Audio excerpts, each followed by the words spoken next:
Alrighty, y'all. It's Monday, March the 17th, and this one is for the folks who keep asking me, how do I deal with these narcissists?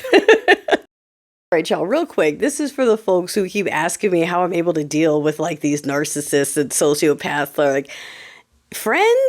I'm like, yeah, I know. It sounds weird, but listen, you are talking to a high masking, undiagnosed woman of color who grew up in strict conservative steeple people cultness, like super duper, which attracts the worst kind of people. I'm again not talking about personal faith people and people who, that they're just trying to live their life. Not them. I'm talking about Calvary people, 412 people, the folks that have fiddler insurance, those people, the ones who take their untaxed dollars and make political influence, them.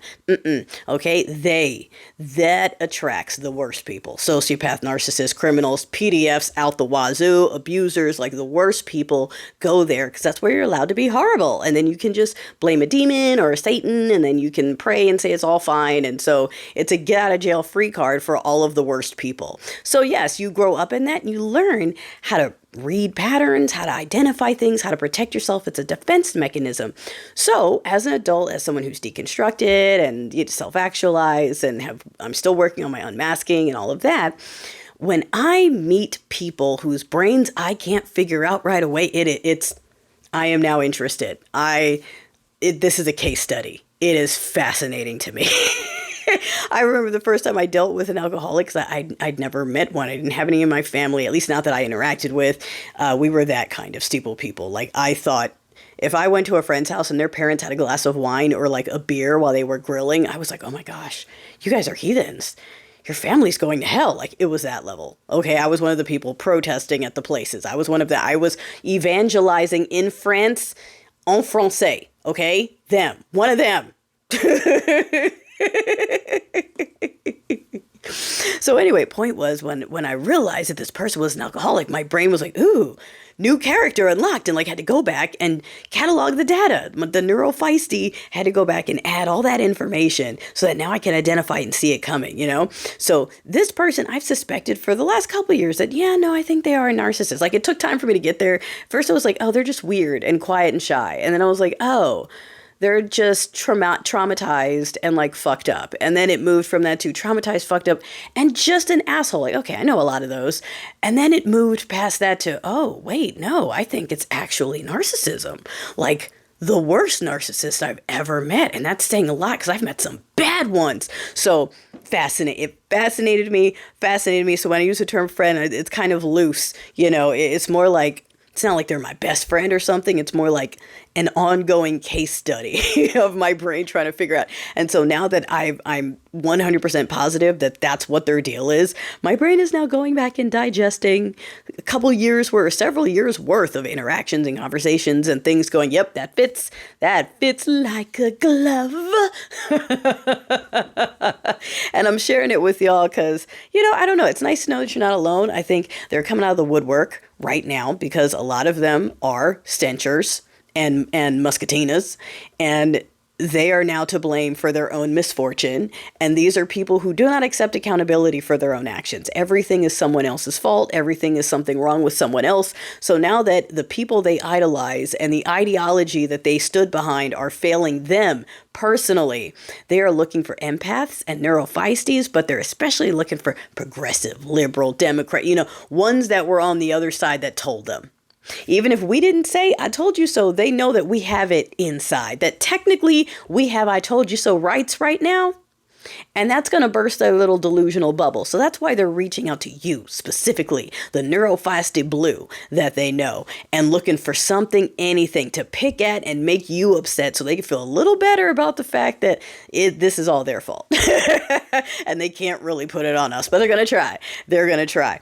And I watched it get worse and worse and worse. And it started getting worse a while back when I started employing tactics used against narcissists, just so I could see if the reaction would fit the narcissistic, types from what I would read. And sure enough, I would get the reactions. I was like, oh, because, they never admit it. If you say, I think you're a narcissist, they just get upset, So you just have to watch it.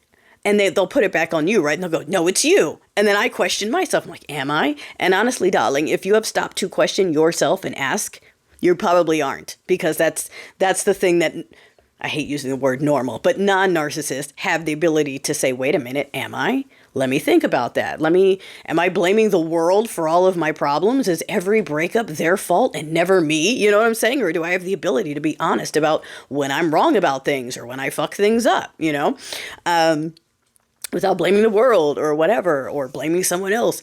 So that's how you know you're okay. But the fact that they immediately say it to you and they never question it for themselves is probably the first sign on your end that, oh yeah, it probably applies to them.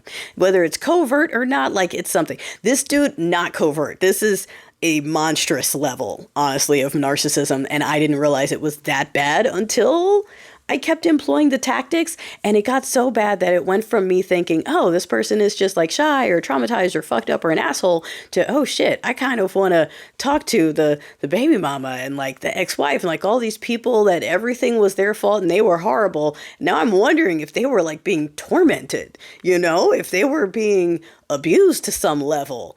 And now I'm curious for that. I kind of just out of pure curiosity just want to see, like out of case study, to see how far from reality this person was. Because I know when they were talking to me, it got to a point where if I didn't react, and that's key, don't react.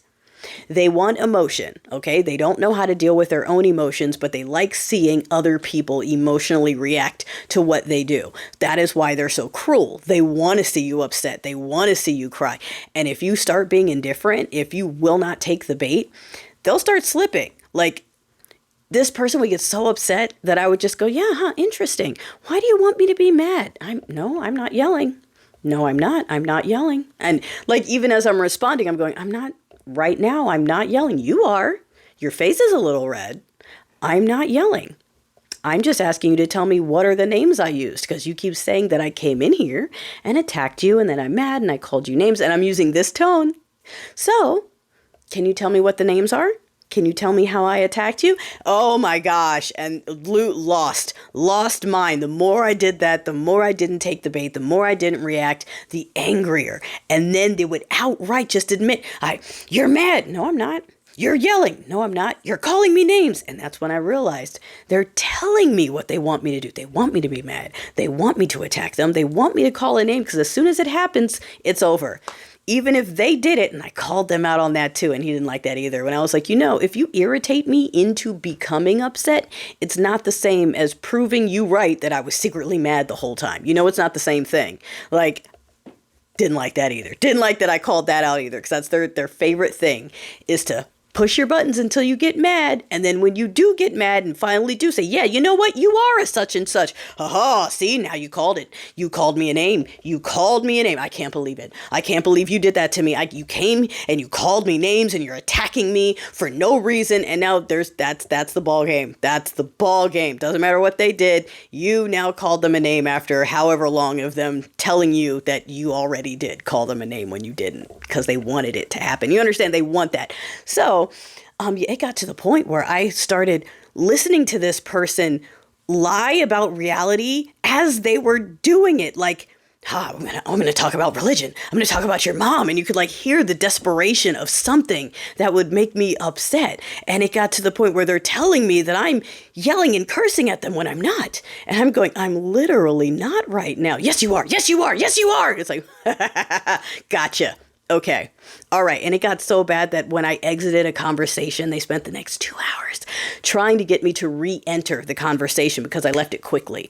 5 minutes in, I was like, oh, that's what this is? This is exit conversation. Done. I'm not, where there's no feeding. They spent 2 hours trying to get me to re-enter the trap without apologizing, without taking any blame. They tried to neg me into re-walking in so they could finish the fix, and I did not. Left them with narcissistic balls that were blue.